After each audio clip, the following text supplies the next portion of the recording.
中芯国际在2021年取得了怎样的发展，有怎样的突破？梁孟松在其中起到了怎样的作用？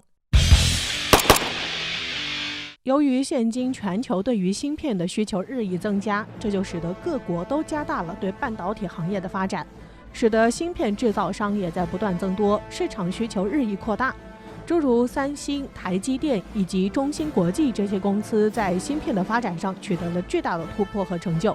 其中较为引人注目的就是中国的中芯国际。作为中国芯片制造领域的领头羊，2021年中芯国际的年营收达到356亿，同比增长39.2%，增速超过台积电，在芯片生产 TOP 4厂商中排名第一。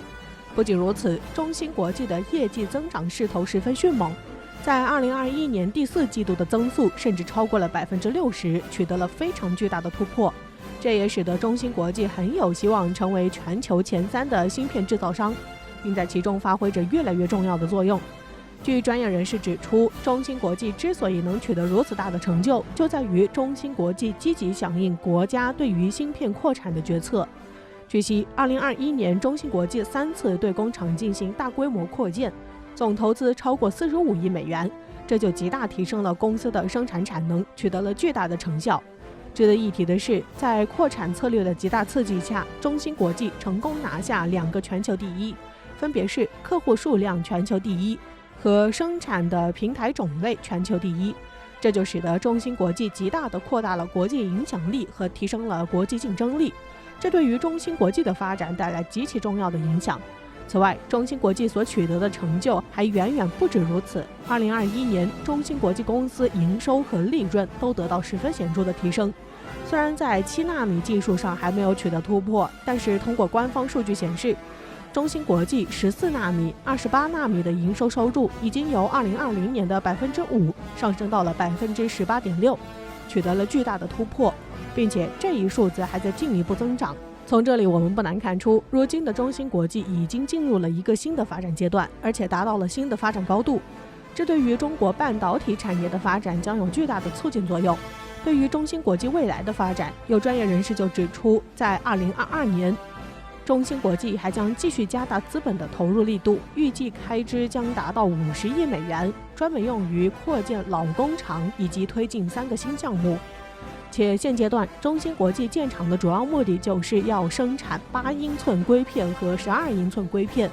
这将极大节省中芯国际的制造成本，以此来更好地满足更多种类产品的制造需求，从而使得芯片的产能得到大幅度提升和制造技术得到新的突破。对于中芯国际可以取得如此大的成就，那就不得不提一个人，他就是中芯国际发展的领军人物梁孟松。其在芯片的发展中有着超强的能力，曾经是台积电的元老人物，后面离开台积电投身三星，帮助三星在技术上追上并反超台积电。现如今任中芯国际联合首席执行官，帮助中芯国际在短时间内实现技术2连跳，完成由边缘厂商到主流厂商的蜕变，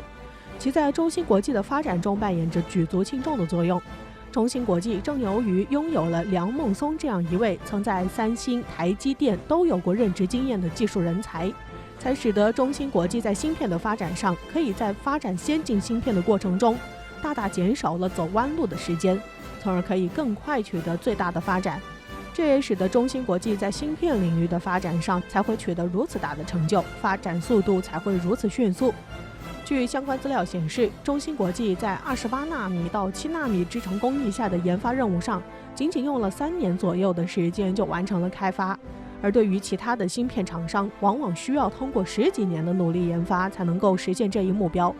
值得一提的是，中芯国际的14纳米和28纳米的制程技术几乎都是梁孟松博士一手主导的。除此之外，梁孟松还为中芯国际的其他芯片业务提供了业务支撑，例如立基型存储芯片，这目前只有中芯国际在进行生产，这也使得中芯国际在此技术上也是领先于世界。这些都是中芯国际在有了梁孟松后才取得的巨大成就，而梁孟松本身就是一位对工作十分认真负责的人，且在工作中也展现出了自己超强的工作能力和负责的工作态度，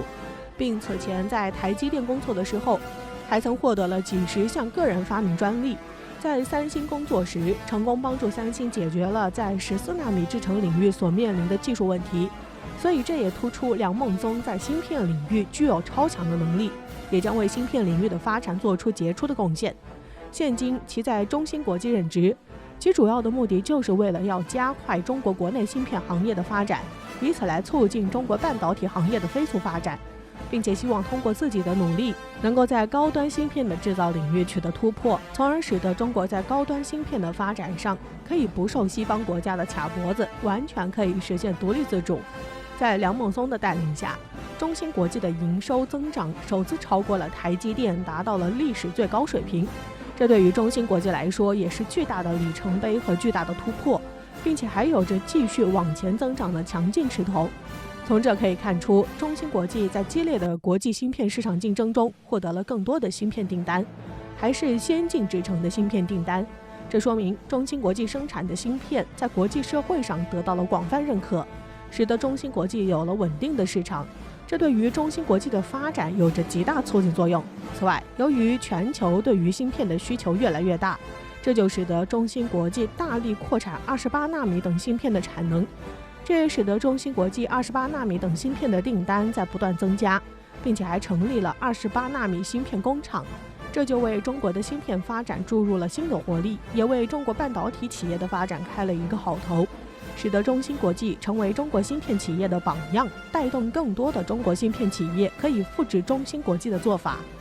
因此，这也将极大促进中芯国际技术的飞速发展。因此，未来中国的芯片工厂肯定会不断增多，就可以在很大程度上提高中国芯片的产能，满足中国对芯片庞大的市场消费需求。中芯国际所建立的28纳米芯片生产工厂，正好迎合了当下国际社会对中低端芯片的重大需求。这既有利于带动中国建立中低端芯片生产工厂，也有利于中国在芯片领域收获巨大的经济效益。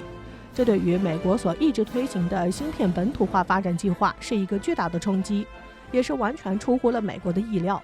中芯国际在芯片行业的发展确实是离不开梁孟松所做出的巨大的贡献，因此中芯国际也是为了感谢梁孟松所做出的贡献，就给他购置了一套2000万的房产，以方便他的生活。这也是对他为中芯国际的发展所取得的巨大成就表示感谢。正是因为有了梁孟松，才使得中芯国际在芯片领域上取得如此大的发展，而且这也将极大促进中国半导体行业的发展，为中国半导体行业的发展助力。因此，对于中芯国际未来在高端芯片上的发展，完全是可以期待的。